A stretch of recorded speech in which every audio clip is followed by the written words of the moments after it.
Global shortages are causing farm input costs to skyrocket.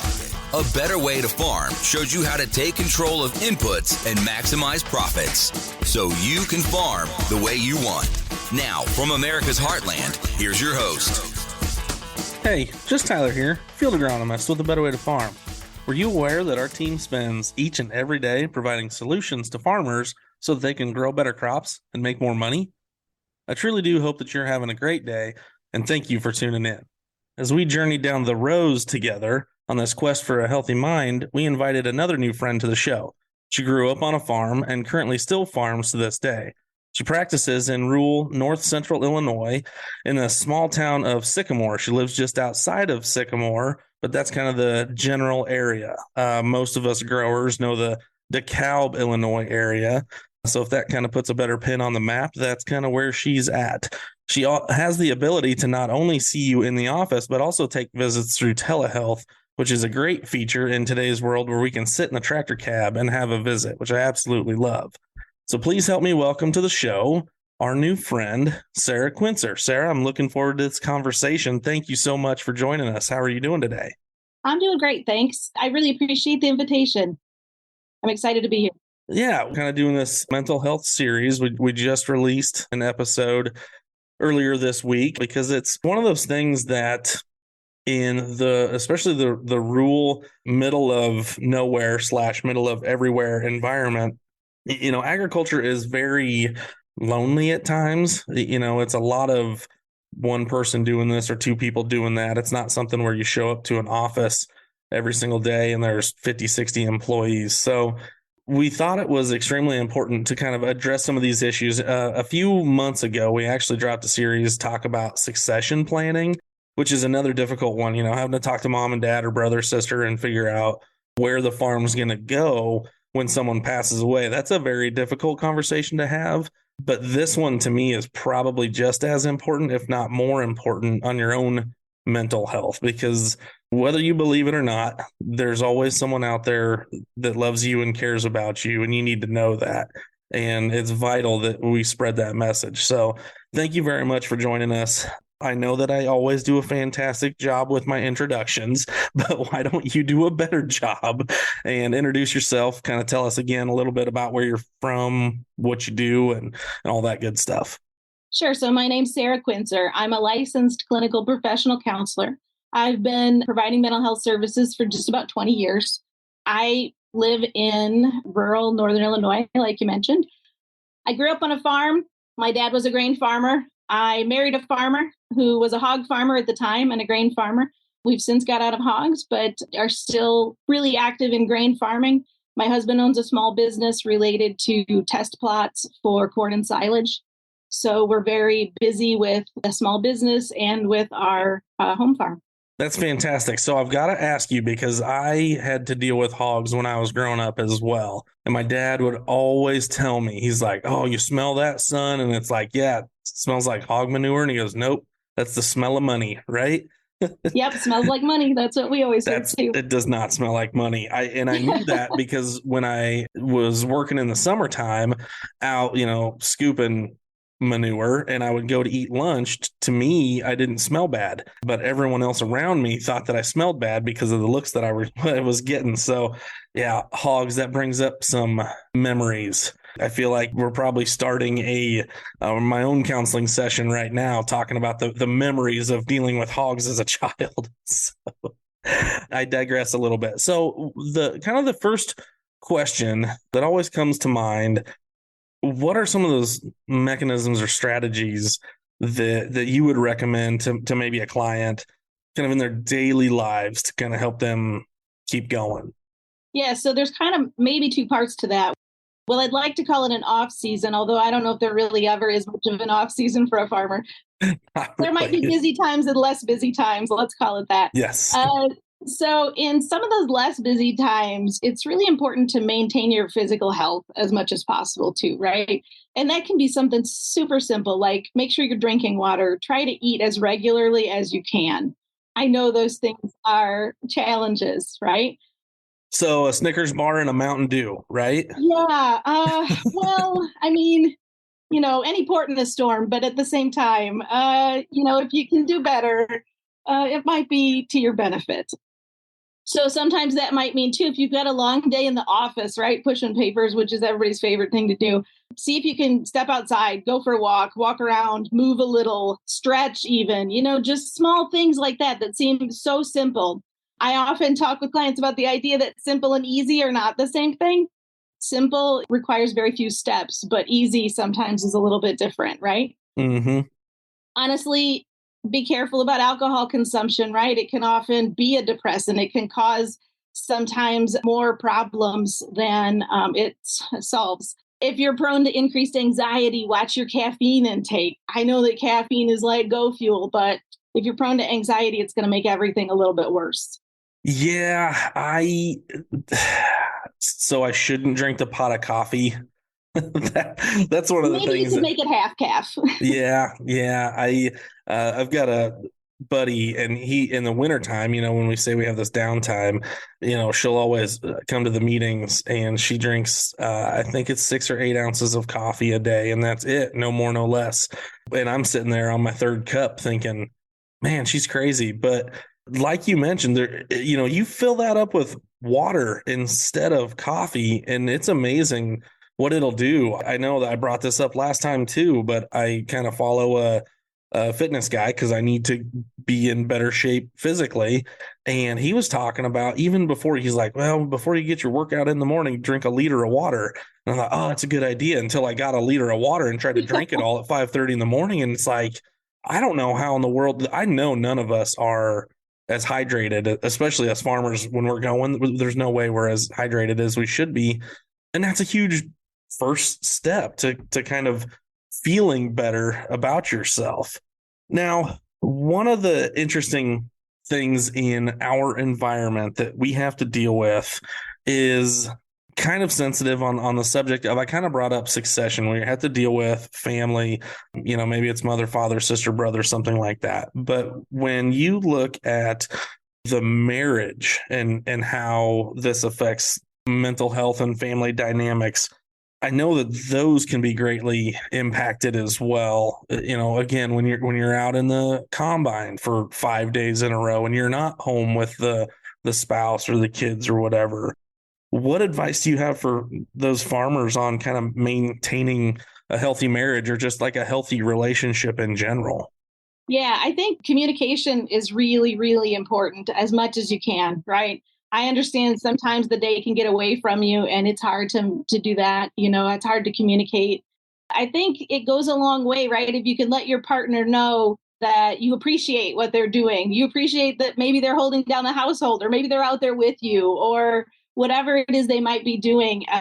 For me, for a lot of years, I was at home with the kids while my husband was out farming, right? So now the kids are out there with him driving tractors. So things have changed over the years. But for many years, that communication was so important for us. Him reaching out to me, now it's cell phones. It even used to be CDs or whatever it used to be, right? Yes. But him reaching out and just connecting and saying like, hey, how's it going in the house? What's happening in there? How are things? As much as you can to try to keep that connection and keep that communication. If you're bouncing around in the tractor and you've got a little time on your hands where maybe your brain's not so busy, even though your hands are, it's a great thing to pick up the phone and connect with your partner, your spouse. Yeah, I think that is really critical in any healthy relationship, so that it's not just one-sided, because I know firsthand how that can kind of get sort of one-sided. And so I really appreciate those remarks on making sure that, yeah, when you're in the grind, that it's amazing what, I don't want to say a well thought out text message, but take a little time. Don't just send the letter K back in a message. Maybe make it a little bit more thoughtful than that, which I really appreciate, because again, when we talk about loneliness and trying to manage relationships and stuff, we talked about this, and I've got to get that stat pulled up. There was a stat from the University of Illinois at Champaign that talked about that, really farmers, when you look at industries, are twice as likely as people in other occupations to die by suicide because of all the stresses that are involved, and really I don't know if there's another industry that's more generationally focused, because it's something that you want to pass down. You want to have kids and you want to pass the farm to the next generation. We have clients that talk about that all the time. Well, I'm sixth generation farmer. I'm seventh generation farmer. We've shared news of Sam from North Central Iowa. He's told a story several times because it's a great story, but he has literally cried in the tractor because he was concerned that the farming operation was going to end with the sixth generation, and he was it, because the farming practices and all that stuff, they just weren't making ends meet. So knowing that the suicide rate in farmers are extremely high, what do you say to those growers about getting like into more social networks, or kind of getting out of that whole loneliness atmosphere? Get out of the tractor cab. I hate to say it, and every farmer that's going to listen to me say this is going to think that I'm nuts, but maybe don't go to the farm that day. Maybe go do something that you want to do. What are your thoughts on kind of getting out of that lonely tractor cab? Yeah. And even if you can't afford to be gone for the day, make it an hour or two, do what you can do. If it's not a whole day, then make it an hour or two. It's great if you could take the day. That'd be amazing. But keep in mind that the social networks around you that you might not always traditionally think of might be things like your church, attending church, or a prayer group or something like that, if that's, something that you're interested in. But think about community meetings. Growing up, my dad was on our village board. We lived in a tiny rural town, but he was on the village board. He was a Mason. So think about your fraternal organizations, the Masonic lodges, the Lions clubs. Often you can kind of choose how much and how often you participate in those events, but it offers you the opportunity to connect with other folks. Think about setting up a monthly breakfast or coffee time with some other local farmers.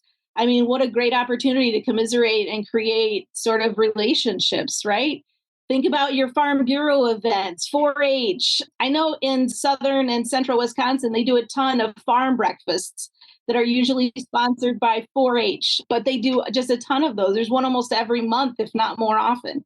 So all kinds of opportunities if you kind of poke around a little bit. Sure. That really kind of opened up a new light, so and I love it because you came from the Facebook page also. I'm just about ready to ask this question.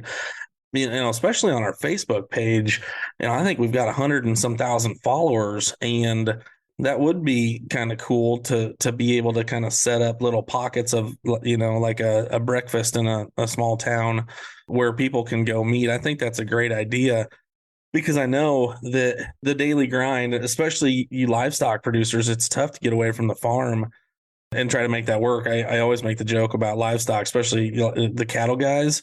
It's like raising 400 teenagers. They never listen. They're never in the right spot. And all they do is they want food and then they leave. So, yeah, it's tough to get away from the farm. When I love this because this is where you came from, because you follow the page. Karen actually sent a Facebook post out there, and it said, when we asked those farmers, hey, if we brought on a mental health specialist on one of our platforms, is there anything specific or what would be the things that you would want to talk about? And a lot of people, kind of the number one thing was kind of how to set healthy boundaries. And to me, that's vital. I see daily boundaries, just in the workplace, whether it's at my own house or whether it's at buddy's farm or whatever, boundaries get broken all the time. So how do you set those healthy boundaries? And then I'm going to add to it kind of a work-life balance, because that's another boundary as well. When you're kind of working with families, how is it okay to have those conversations, to set those healthy boundaries, and to make sure that you're not working too much, or that you're, not being with the family too much? You need to put some more time in the farm. What are your kind of thoughts? Yeah, I hate to sound like a broken record, but I think communication obviously is the biggest opportunity here as well. When it comes to work-life balance, let's sort of hit that first. I know this is going to sound sort of revolutionary for some folks, but consider saying yes. to some opportunities, right? So I think automatically, a lot of times, farm families tend to be really tied to that farm and they say no a lot. Nope, can't do that. Nope, can't do that. I joke that there's, a few months out of the year when I don't ever ask my husband about going anywhere or doing anything. I just know that those are not going to be, real possibilities for us during certain times of the year. And that's okay. I've come to accept that, right? But I think it's okay to say yes sometimes too. So consider saying yes to events. That will provide you some of that opportunity we talked about a few minutes ago about connecting with others, right? Just don't make it an automatic no. Give it a second to think about it first and see if it's a possibility. Are you telling me that farmers actually have the ability to say yes? I mean, sometimes. You need to meet some of our clients. Wait, you're telling me that I can fertilize with just a liquid program? I don't have to use dry broadcast? I don't believe you. No. Yeah, that's too funny. Think about as much as you can. And again, I know there are times of the year when this is not as possible, but especially for those grain farmers, but consider kind of creating an end time for your day, right? It's not that it has to be super rigid, but, if you find that you're constantly working out till, 10 o'clock at night, maybe you even set an alarm on your phone for 8 p.m. and you say, okay, 8 p.m. is my cutoff. I'm going to try to hit the house by 8 o'clock or earlier, if you can, whatever works for you. That's just an example. And then telling your other family members that you might be working with, hey, listen, I got to do this. 8 o'clock is my cutoff time. When that alarm goes off, I'm wrapping up, whatever piece I'm working on. I'm going to put the equipment back in the shed. I'm headed to the house. That's a promise I made my spouse. That's a promise I made myself. You really don't have to give an explanation. I find that the best boundaries are really sort of centered around being specific and concrete and don't apologize for doing it, right? Yep. Those are all okay things. So, hey, listen, at 8 o'clock, I'm headed in. Just to let you know. Yeah. And, especially as it kind of relates to those boundaries, again, they need to be healthy and they need to be something that you believe in, but also you can't be so rigid, like you said, just to say no all the time. There needs to be some yeses in there as well.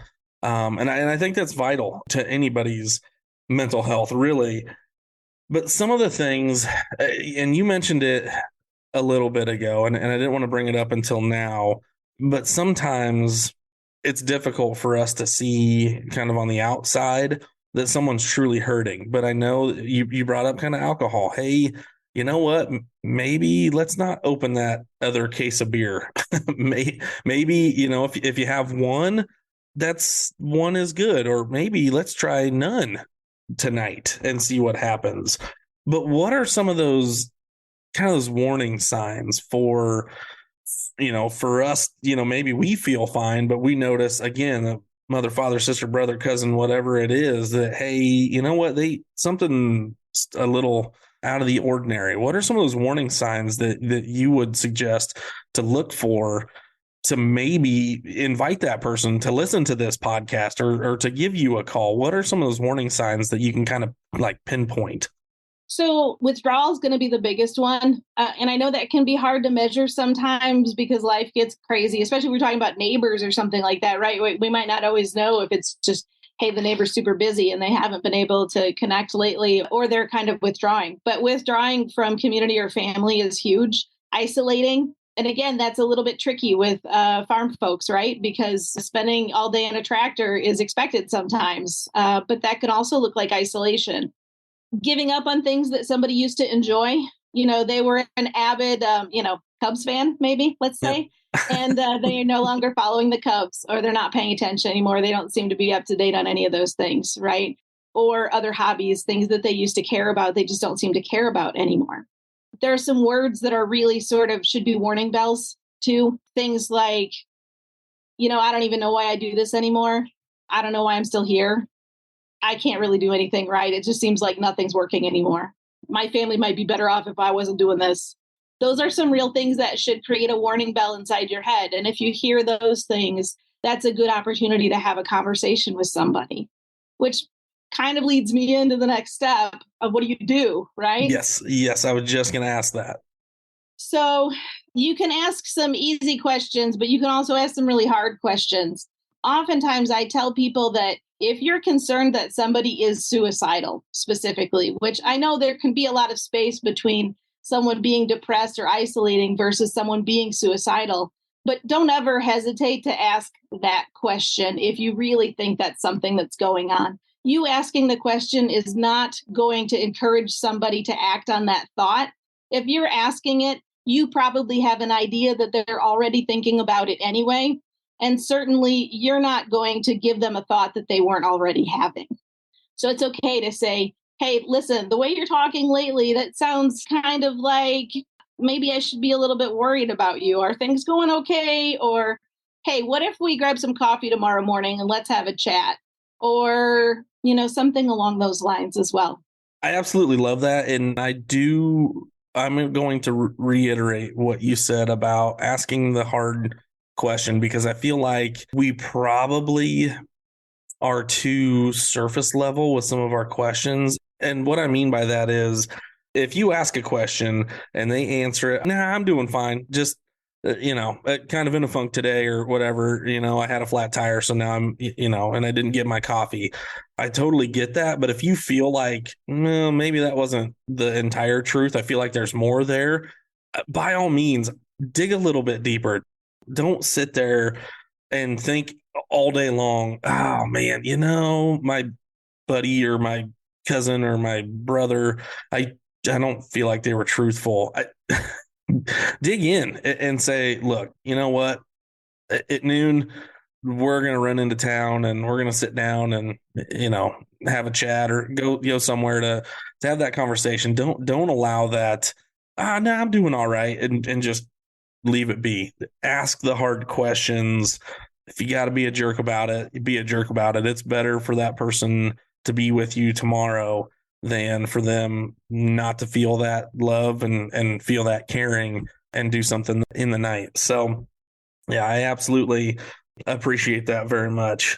So, how can kind of the communities and some of these ag organizations that you were kind of talking about with some of the brunches or breakfasts or lunches, how can they kind of proactively reach out to those people without being really intrusive, especially if it's somebody that you kind of see on the outside that you're not completely related to, but maybe it's someone on the farm bureau or something like that you're in one of those groups and they're starting to say some of those kind of key words, or you notice that they're not in the groups much anymore. How can you be that person without being kind of intrusive into their space? One of the best solutions that I've heard about, I think, is to make up a reason to go see the person or go talk to them.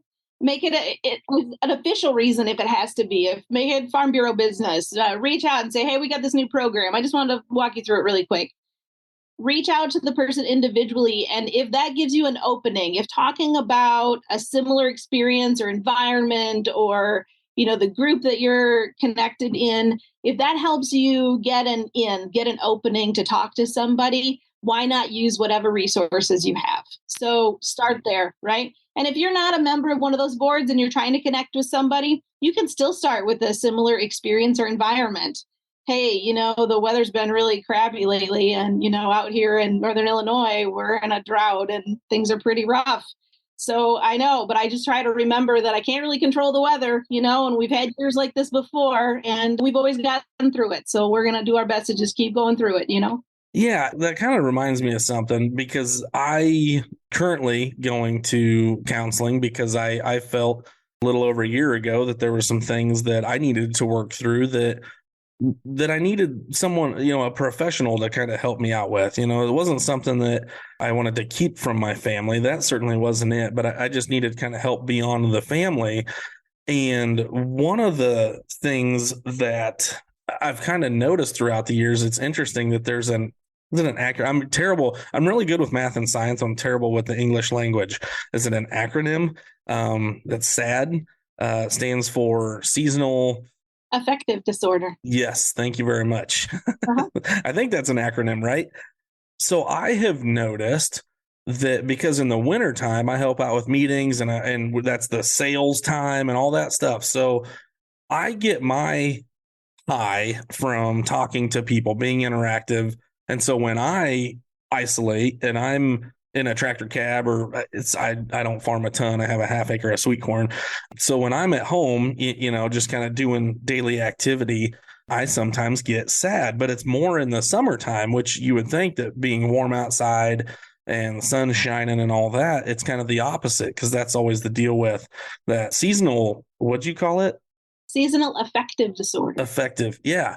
Normally it happens in the wintertime because that's when it's cloudy and snowing and you're not doing anything. So don't think that it has to be a particular season for you to be sad. It can happen at any time, but just be aware of it. That's the biggest thing, is to just understand that something is off and that you need to do kind of something about it.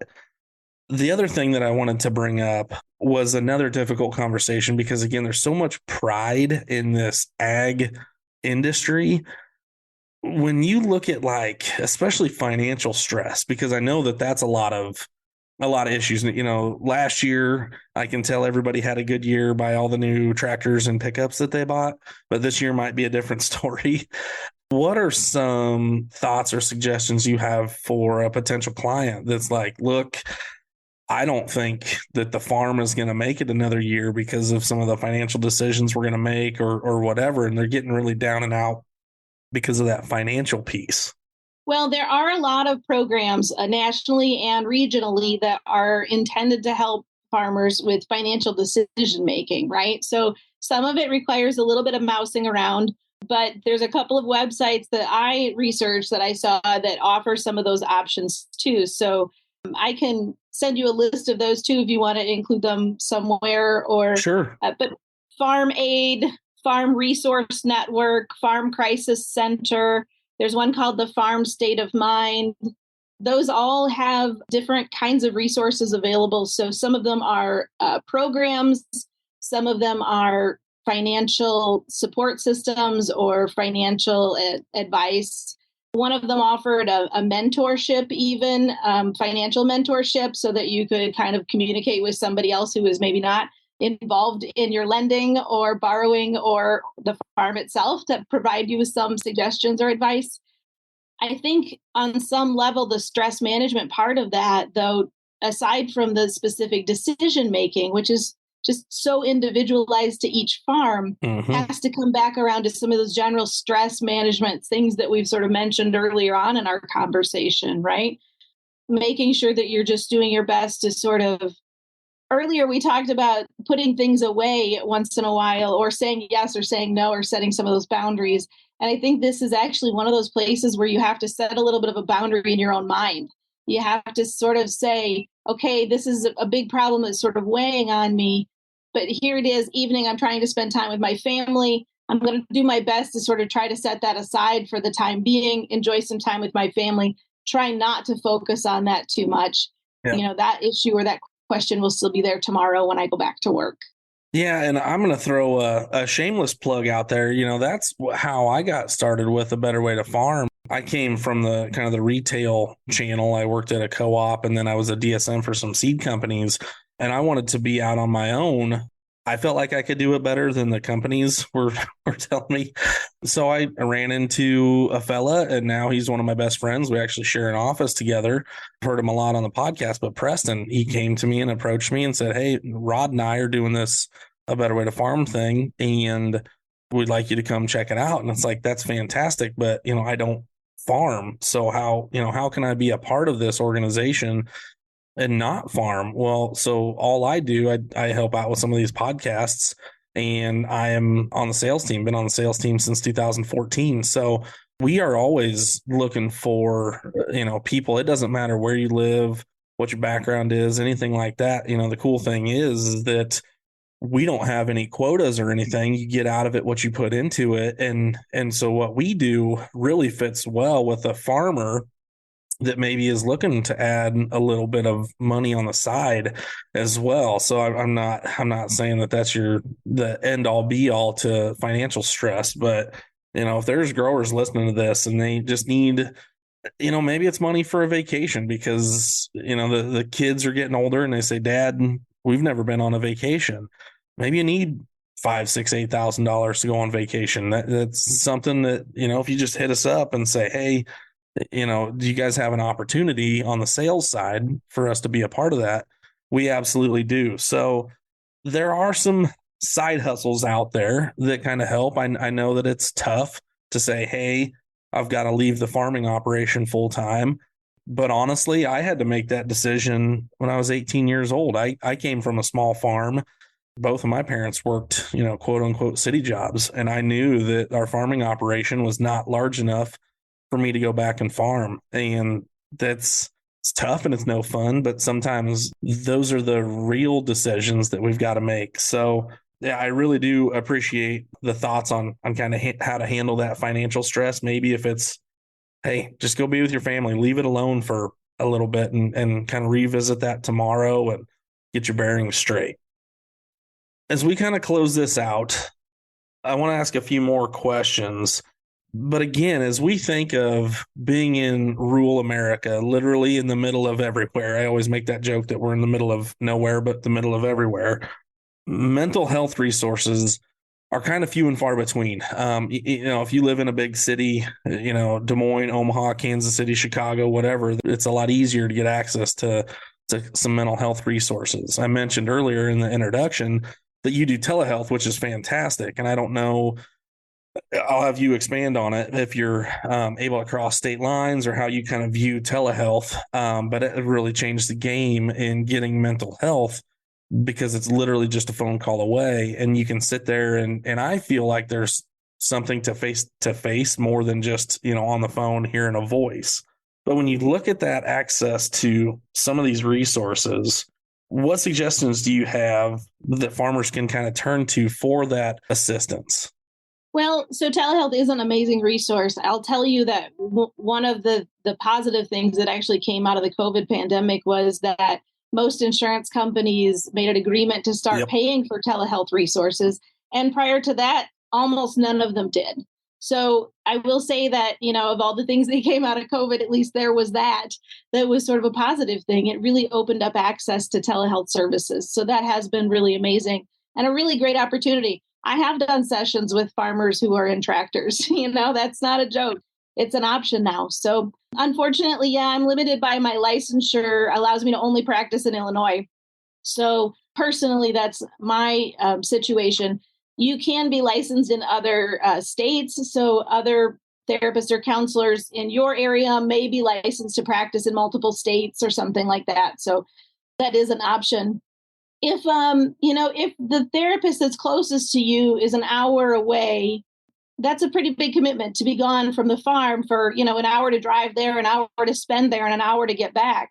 But if you thought about the idea that if this were a physical health appointment, would you pause quite as much? I know it's risky to answer that question because sometimes farm folks aren't always the greatest at taking time out to care for their physical needs either. But if you have that opportunity and you can meet with a therapist, even just to do your initial meeting with a therapist or every other, and maybe you could do telehealth for the opposite ones, that you could stay connected with somebody. It doesn't mean you have to attend every appointment in person, but maybe getting to know that person, seeing if they're a good fit. And listen, I'm not for everybody. My personality doesn't fit everybody. If you find a therapist that isn't for you, look for another one. There's plenty of us. Yes, I was just going to say that. Just get started and don't give up. That's kind of a motto that we've used kind of in what we do, but it fits so many things. And to me, go see that counselor, that therapist, and see if it's for you. And if the person doesn't click, but you feel like it could, go find another one. Because the craziest thing of all is that we spend, especially for livestock people, we spend every day taking care of animals that we want to be as healthy as possible. We need to be as healthy as possible. That's all. I'm a quote unquote, this agronomist. Well, that's literally what I try to do every day is keep plants healthy. But if I'm not keeping myself healthy, what's the point in trying to make the healthiest plants or the healthiest animals if I'm not as healthy as I could be? So it's again kind of an interesting dynamic, but one one that you have to ask that serious question about and say, hey, there's resources out there. Do a quick Google search. And I don't know if is that the best way? I'm going to ask for your information here in a second, because the other thing that I'm going to mention to you, listener, that's listening to this right now, you certainly never want to lie, but there's no way Sarah's going to know if you're calling from a different state. I'm just saying. So again, we don't want to lie about where we're calling from because she's only licensed in Illinois. But if it happens to be out of state, no one will ever know. Except that your home address and your insurance information is a little bit of a tip off sometimes. So just so you know. That's probably true. That's probably true. And I will also attest to the insurance thing. You know, I'm assuming some insurances may not cover it, but I know that a lot of insurance companies will absolutely help pay for or pay everything for mental health nowadays. I mean, it's huge. I don't want to say a buzzword anymore because it shouldn't be a buzzword. In the ag community, we probably view it as a buzzword, but it's vital to the health and success of us, our farming operations, and our families in the future. So with that being said, Sarah, how do we get a hold of you if we have any more questions, or maybe it's, hey, you know, I'm actually from Colorado or Kansas or Texas. Can you help me find a provider in my area that would suit me? How can our listeners get a hold of you? Sure. Well, you can reach my office line. There's a phone number, or also you could send an email to my office. So my direct office line is 779-263-6279. That gets you a voicemail. Leave a message, because obviously if I'm in session during the day, I don't answer my phone. And it's not manned on the weekend. So just to be clear about that, it's not a resource for an emergency situation, but it is great if you're looking for some resources. I'll do what I can do to help. The email that you could use would be Sara, SARA .Quincer, QUINCER at EEHealth, HEALTH.org. Okay, fantastic. Like, before you go on, I wanted to mention one more thing, though, too. Listen, if it was an emergency situation, if this is an urgent situation, if you are immediately concerned about yourself or a family member, there are a couple of options. You can certainly dial 911. You know the response you'll get from that. But you can also access a national suicide and crisis line. That number is 988. So just like a 911 call, it's a simple 3-digit number, 988. There's also a crisis text line. It's a national number. You text the word HOME, HOME, to the number 741741. You can actually communicate via text message. So those are some really great national resources. There are many more resources in individual areas. I know there are a number of crisis lines here in Northern Illinois. I'm sure where you guys are listening from, there are some area resources for you as well. So there would be a quick Google search of your area would probably populate a lot of options for you in that way too. That's fantastic. You kind of reread some of that stuff. So Sara.Quincer at eehealth.org is how to get a hold of you. And then that I knew about that 988 number. So yeah, if you are having any thoughts at all, absolutely, you know, that 988 number, or I didn't realize that to text home to that 741741 number, that's a phenomenal resource. So again, if you're feeling pretty down and out, if you know someone that seems like they're withdrawn, please contact them. Get a hold of Sara at the information provided. If you've got to contact one of these crisis hotlines, please do so. And Sara, thank you so much for the time today. It was great getting to know you and educate us on kind of rural mental health and the unique aspects we face kind of living in the middle of everywhere. So again, thank you. I appreciate all your time, and I really do look forward to hopefully crossing paths one of these days soon. Sounds great. Thank you so much for having me again. Take care. Hey, friend, thanks for listening. As we close out, I want to remind you, as always, to have a better day. You're listening on the Verbal Crowd Network. Find more great shows at verbalcrowd.com.